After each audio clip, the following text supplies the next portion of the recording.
Karibu kwenye matangazo ya MTV tukikutangazia kutoka mashariki mwa Jamhuri ya Kidemokrasia ya Kongo.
Alors c'est un apport évidemment d'écho de l'Union européenne et de ses États membres, en particulier de la France, qui s'est associée à cette initiative pour apporter une aide humanitaire qui est pour nous très importante pour une région qui traverse une très grave crise humanitaire.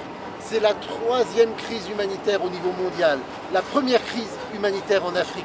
Nous sommes là pour marquer notre solidarité aux populations de l'Est du Congo, du Nord Kivu en particulier, et de Goma. C'est très important que nous puissions éclairer le monde sur ce qui se passe et sur ces mouvements de déplacés. Nous en parlions tout à l'heure avec monsieur le gouverneur. Il y a près de 600 000 déplacés ici, dans la ville de Goma. Il y a sur 1 million d'habitants, il y a 600 000 déplacés qui sont ici accueillis à Goma et dans ses alentours. Il y a 2 300 000 déplacés dans la province du Nord Kivu. Il y a 5 500 000 déplacés dans l'Est du Congo. On ne peut pas rester indifférent. Nous devons nous marquer notre solidarité pleine et entière avec ce qui se passe ici. C'est le sens de ce pont aérien. C'est le premier avion. Il y en a un autre qui va arriver la semaine prochaine et d'autres qui vont sans doute se mettre en place.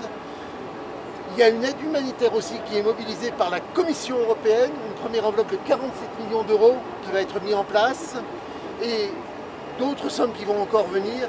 Donc c'est vraiment pour nous l'occasion, à travers ce pont humanitaire, à travers cette aide humanitaire, de marquer notre solidarité totale avec la population congolaise, avec la population de l'Est du Congo, avec la population de Goma en particulier. Parce que pour nous, c'est aujourd'hui très important d'être là avec vous. Monsieur l'ambassadeur, s'il vous plaît, monsieur l'ambassadeur, l'assistance humanitaire, la population en a besoin, mais cette population, notamment les déplacés, souhaitent plus le retour de la paix, que la paix soit rétablie. Est-ce que ces populations peuvent compter à l'Union européenne ou à la France pour faire pression au M23 et au Rwanda qui le soutient pour que la paix puisse rentrer? Je laisserai mon collègue ambassadeur de France répondre pour la France, évidemment.